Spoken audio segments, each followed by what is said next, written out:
Buenas tardes, hermanos.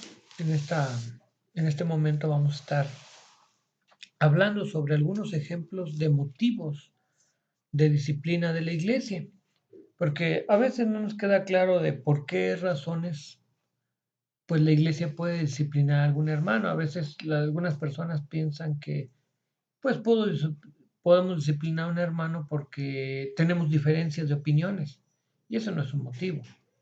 Esa es una bendición el hecho de que haya más de una opinión que nos permita discernir y elegir. En este caso, esta tarde, en la mañana hablamos de algunos, en esta tarde yo he elegido algunos otros que considero que son de los más fundamentales, porque en la mañana tomamos unos y ahorita tenemos estos. Y cuando hablamos de, como estudio bíblico, de motivos de disciplina de la iglesia, a mí me preocupa mucho el hecho de que algunas personas piensan que una iglesia disciplina a las personas porque sí, o por el criterio del pastor, o quizás los líderes piensan que debe ser disciplinado por esto, por otro. Y no es cierto, es la escritura la que dice por qué podemos o debemos disciplinar a un hermano. Y siempre esas cuestiones de disciplina tienen que ver con cosas que afectan el testimonio de la congregación ante la comunidad o que corrompen de alguna manera el mensaje del evangelio ante la comunidad. Y eso es algo que siempre nos debe preocupar. O sea, no es algo simple, ni andamos buscando, ¿por qué disciplinaremos al hermano? ¿Qué le haremos al hermano? Para nada. En estos pasajes que vamos a tratar esta tarde, vamos a estar hablando de cosas como, por ejemplo, el primer pasaje que tenemos, que se encuentra en Gálatas 1 del 8 al 9, se los leo. Pero si alguno de nosotros o un ángel del cielo os anuncia un evangelio diferente del que os hemos anunciado, sea anatema. Como antes hemos dicho, también ahora lo repito, si alguien predica un evangelio diferente del que habéis recibido, sea anatema. Esto, corromper el evangelio, el mensaje de Jesucristo, corromper el evangelio, el mensaje de Jesucristo, este, disfrazar el evangelio, un mensaje distinto, añadirle cosas al evangelio o quitarle. ¿Por qué quienes le quitan? Por ejemplo, algunas personas piensan que solamente porque Cristo fue a la cruz ya todo el mundo es salvo y se acabó. No tiene que creer, ni tiene que tener una consecuencia, una vida transformada. Para nada. Eso es quitarle. Pero también si le añades, es un evangelio distinto. Entonces, Pablo nos dice que el asunto, que una razón para disciplinar a una persona es apostatar de la fe. Y la parte más medular y más fundamental de la fe cristiana es cómo somos salvos. O sea, porque así llegamos a la iglesia. O sea, tú no llegas aquí a la iglesia diciendo, sí es cierto, nos han enseñado que Dios es trino, que Dios así, así, así. Y todas estas doctrinas, que la iglesia este, se gobierna de manera democrática, congregacionalmente y democráticamente, que el liderazgo de la iglesia debe ser de esta manera. No llegas a una iglesia así. Tú llegas a una iglesia bajo el entendimiento de que del mensaje del evangelio, que debes creer en Jesucristo como único Señor y Salvador y arrepentirte de tus pecados.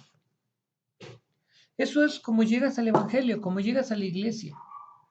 Y el aprender todas las demás cosas, buenas consecuencias de estar en la iglesia.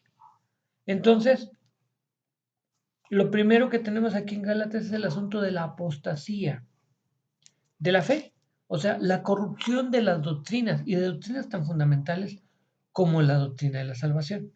Si hay doctrinas que son verdaderamente fundamentales, es la doctrina de la expiación. ¿Qué alcances tuvo la obra de Cristo? Es una de las cosas que muchos grupos cristianos han discutido. ¿Qué alcances tuvo la obra de Cristo? ¿Salvó solamente a unos elegidos o alcanza a toda la humanidad? Nosotros creemos con el Evangelio que la obra de Cristo alcanza a toda la humanidad. O sea, el propósito de Dios es salvar a todos. El límite de esa salvación se da por el hecho de que la persona crea. Y aquí, cuando hablamos de la apostasía de la fe como motivo, entonces tenemos que hablar de la apostasía sobre las doctrinas fundamentales. Por ejemplo, un hermano que empieza a negar que Dios es trino, que empieza con cosas como modalismos, que empieza a decir, es que en el Antiguo Testamento era Dios el Padre, los Evangelios Dios el Hijo, y en Hechos para adelante Dios el Espíritu Santo, como si Dios hubiera ido disfrazándose de una cosa y otra y no sea Padre, Hijo y Espíritu Santo. Ese es un problema serio de fe. Y de las cosas que todos debemos estar, ¿cómo se llama?, convencidos y juntos. Creemos que Dios es trino, que la revelación se encuentra, y esto es una doctrina fundamental, qué cosas creemos está determinado por la revelación. Y esa revelación se encuentra en los 66 libros que componen la Biblia.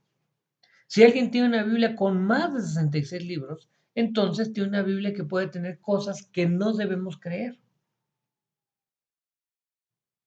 O algunas personas dicen, no, pero es que la revelación la determina el profeta. Entonces tenemos que creer en lo que el profeta dice. Esos grupos evangélicos que se dicen cristianos que tienen ciertos profetas. Y ellos determinan qué cree la gente. O algunos otros dicen, es que la iglesia, aparte de la Biblia, tiene una tradición. Y esa tradición entonces determina cómo entendemos la Biblia y cómo y qué cosas creemos. Y si la tradición incluye creer cosas que contradicen la Biblia, las crees. Eso está mal. Pero entonces vean, las doctrinas fundamentales del cristianismo son que Dios es trino, que la revelación se encuentra en las escrituras, que Dios se reveló, inspiró a muchas personas que aparecen en las escrituras para que escribieran este texto sagrado. Y este texto sagrado es la revelación de Dios para nosotros. Fuera de los límites de este texto, no es revelación. Y todo lo que contradiga lo que dice este texto no viene de Dios, aunque alguien se presuma como profeta. Otra doctrina fundamental es la salvación. De eso trata el Evangelio. La salvación, el Evangelio trata sobre la obra de Cristo, lo que Jesús hizo en la cruz por nosotros, pero también trata esa piedra angular, ¿cómo somos salvos? Pues para decirlo en breve, somos salvos por gracia, por medio de la fe en Jesucristo. Así. Y si alguien niega estas cosas, no es cristiano. Si alguien niega que Dios es trino, no es cristiano. Si alguien niega que la revelación o dice que hay revelación aparte de las escrituras, no es cristiano. Puede ser testigo de Jehová, mormón, adventista del séptimo día, lo que ustedes quieran, pero no es cristiano. También, cuando hablamos de la apostasía de la fe, decimos sobre las doctrinas fundamentales del cristianismo y sobre los hechos fundamentales del Evangelio. ¿Cuáles son los hechos fundamentales del Evangelio?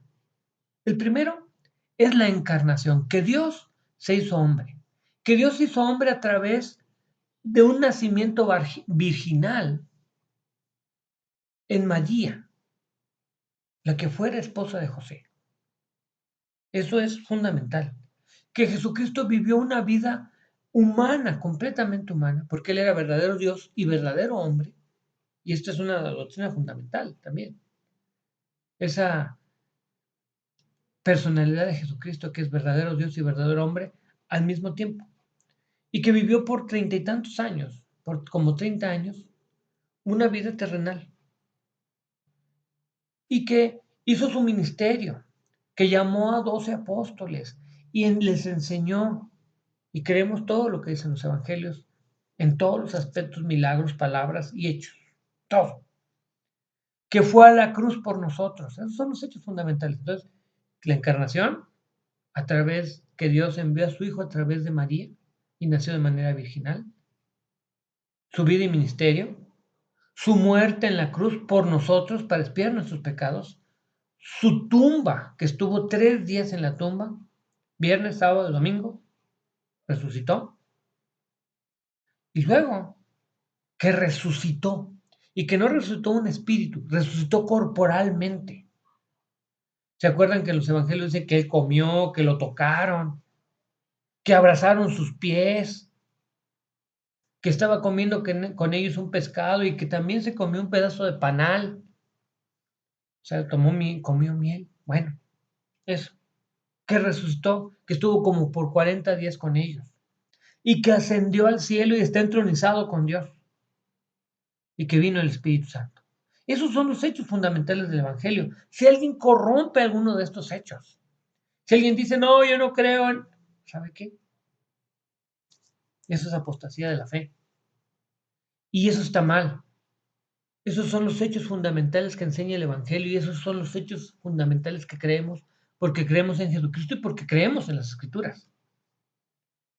Entonces, lo primero que vemos en Gálatas es que un motivo de disciplina es la apostasía de la fe, el corromper las doctrinas fundamentales de la fe. Otro motivo de disciplina, segunda Timoteo 2, segunda Timoteo, bien, 2, dice el 15 en adelante, procura con diligencia presentarte aprobado como obrero que no tiene de qué avergonzarse, que usa bien la palabra de verdad.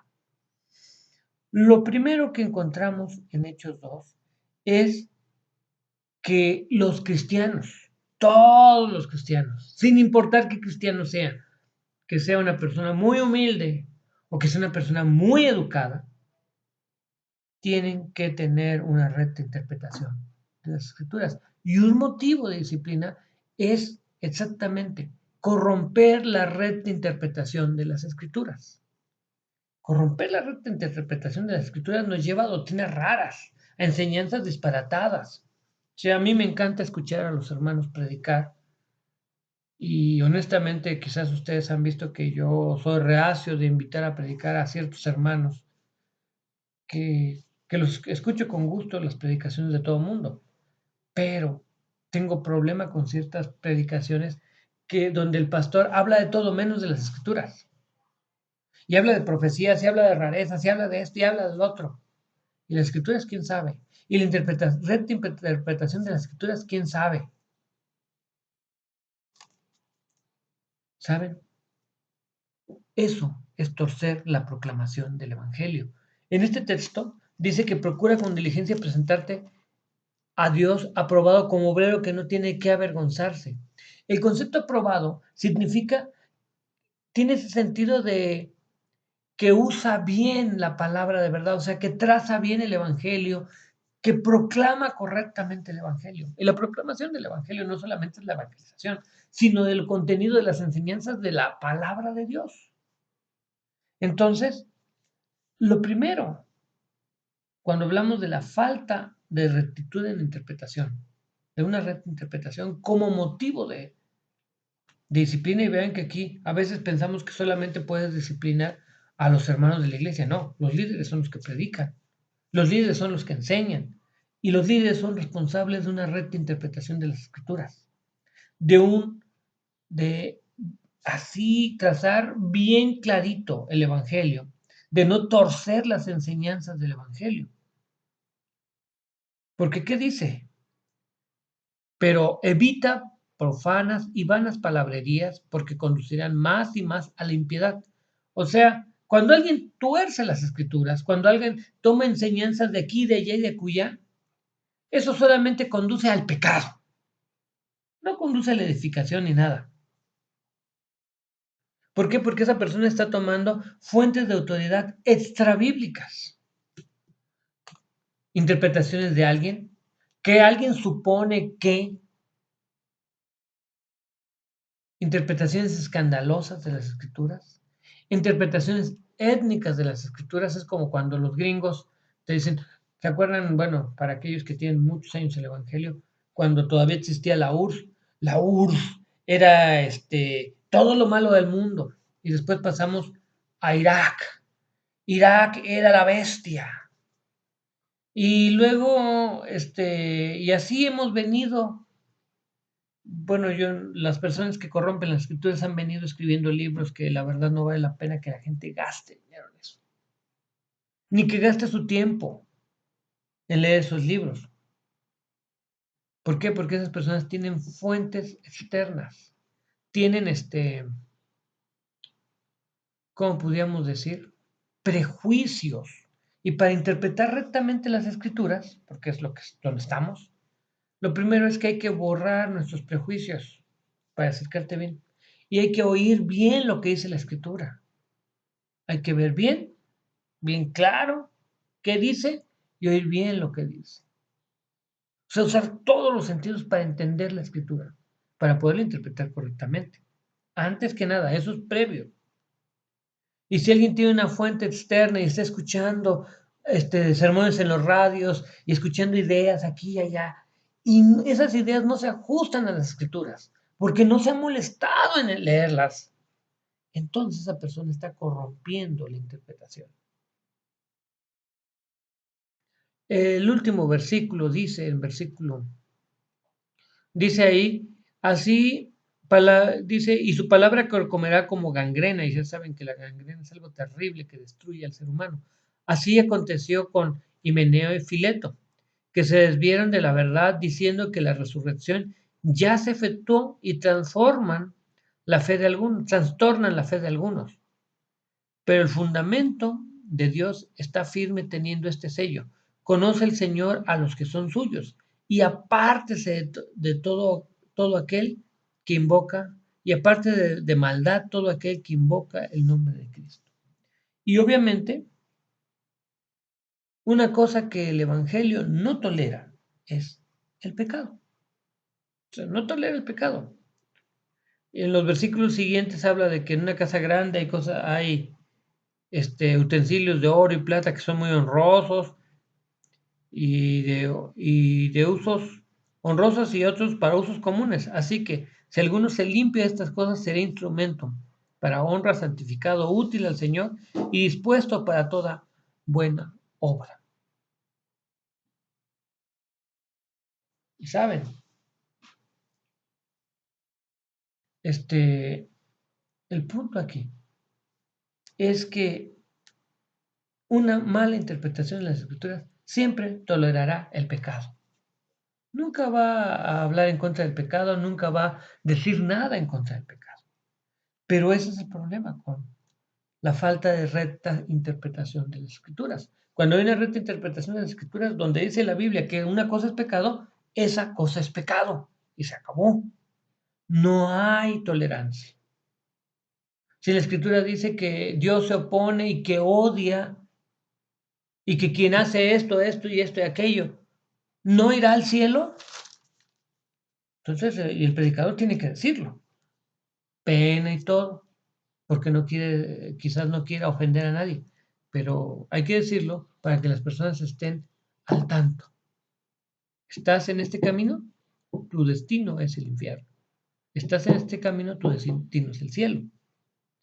Otro ejemplo de motivos de la disciplina, ya habíamos mencionado la apostasía de la fe, también habíamos mencionado la falta de una recta interpretación de las escrituras, y lo último es el mal uso del liderazgo. El liderazgo, ser líder de una iglesia o en una iglesia, o ser líder en sí, es algo peligroso.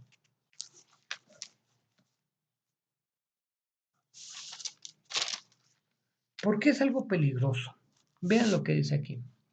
Estoy en segunda de Juan 10.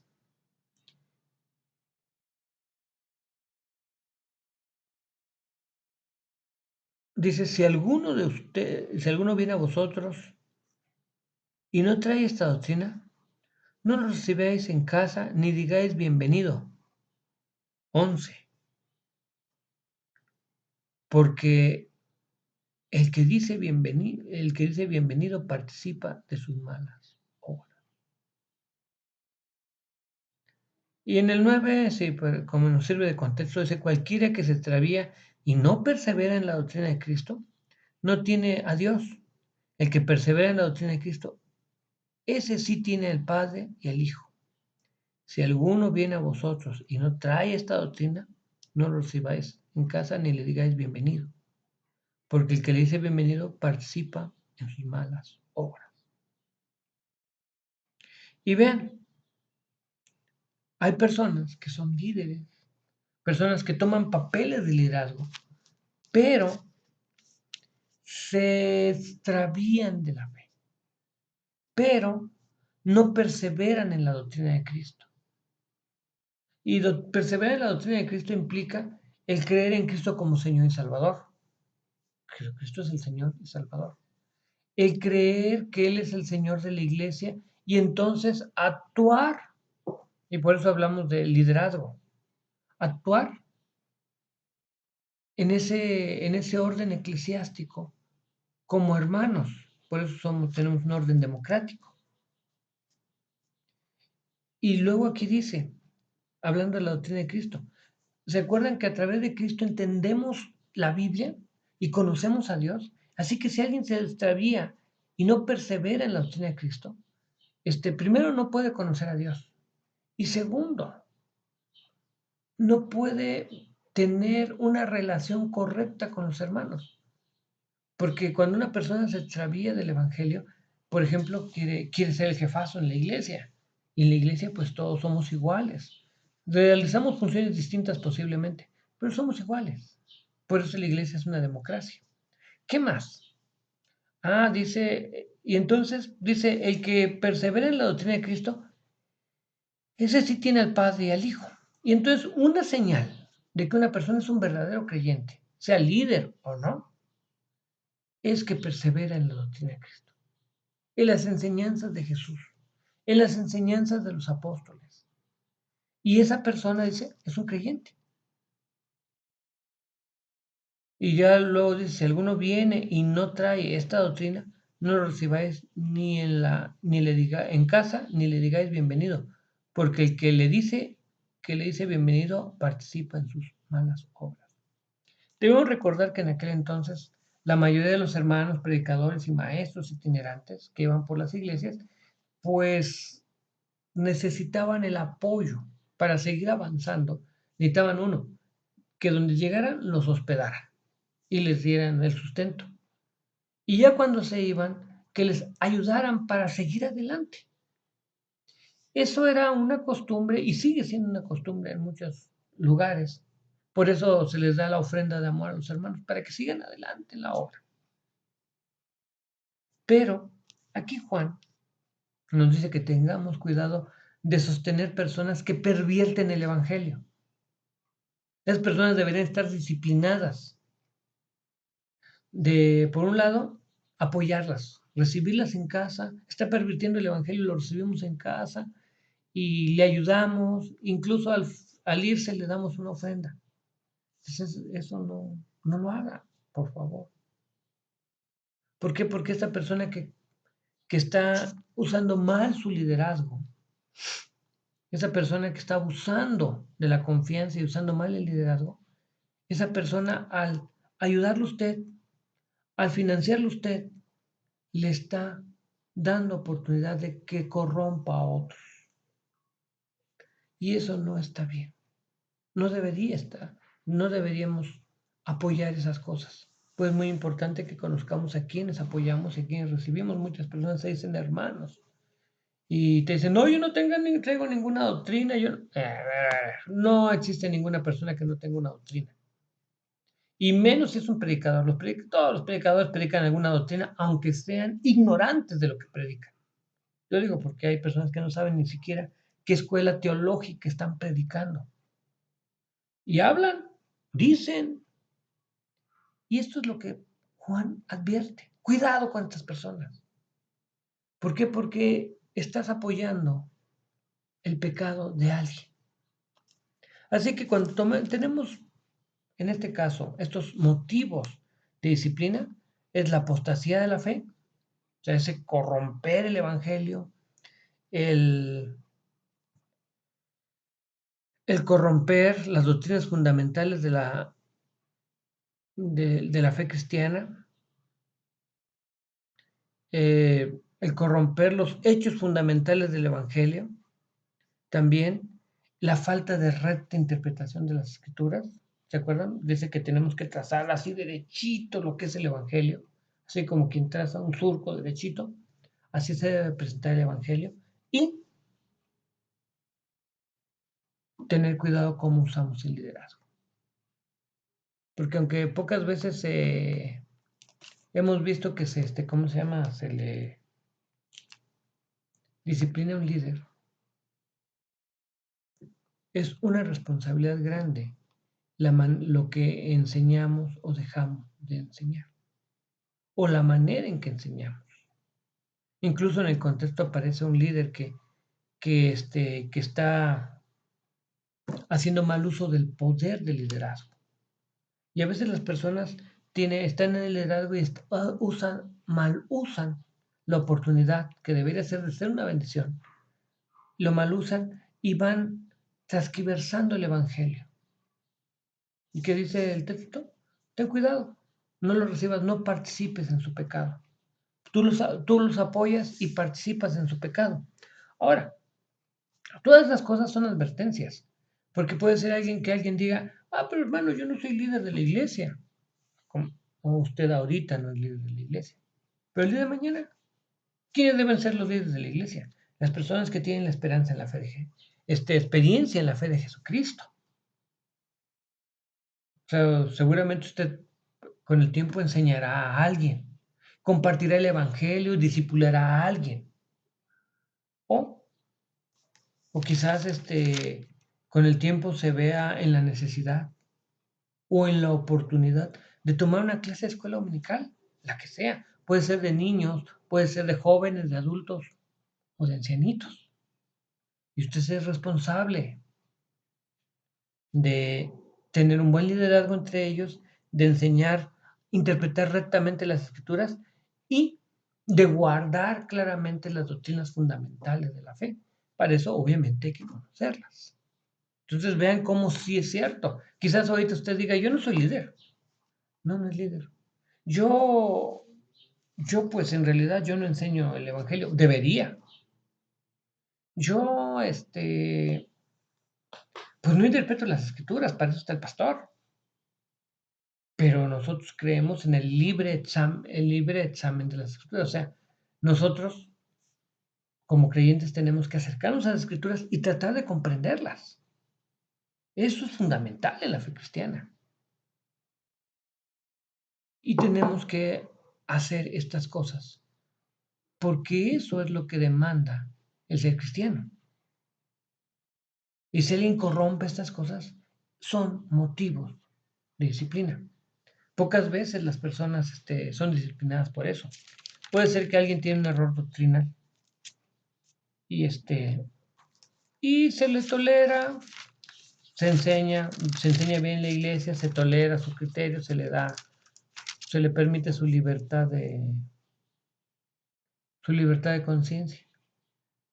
Pero lo que no se puede tolerar es que enseñe a otros eso y que quizás sus enseñanzas lleven a otros a cuestiones equivocadas. Es como, ¿se acuerdan ustedes de cuando estuvimos yendo, cuando se estuvo yendo ahí al Camarón? Y ahí en el Camarón, había unos hermanos que enseñaban que no, que una congregación no debe levantar ofrendas. No sé dónde leyeron eso, pero no lo leyeron en el Nuevo Testamento.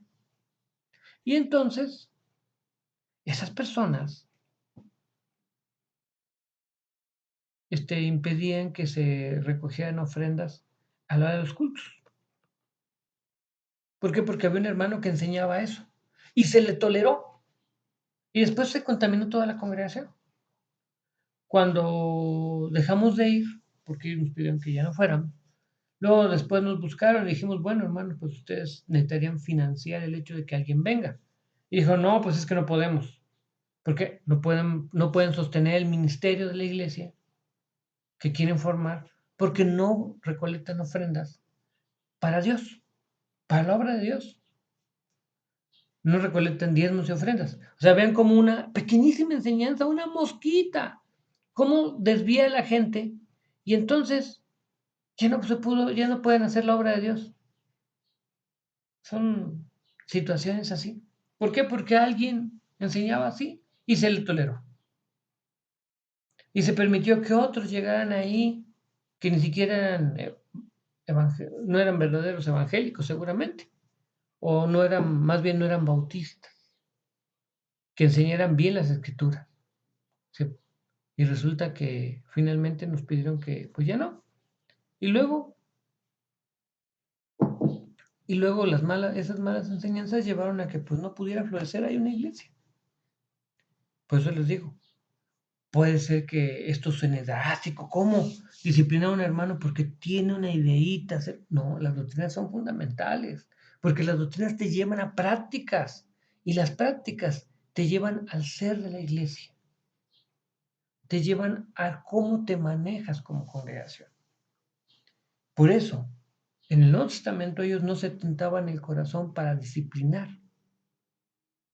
Ellos disciplinaban por el bien del buen testimonio y de la clara doctrina y del avance del Evangelio. Vamos a orar.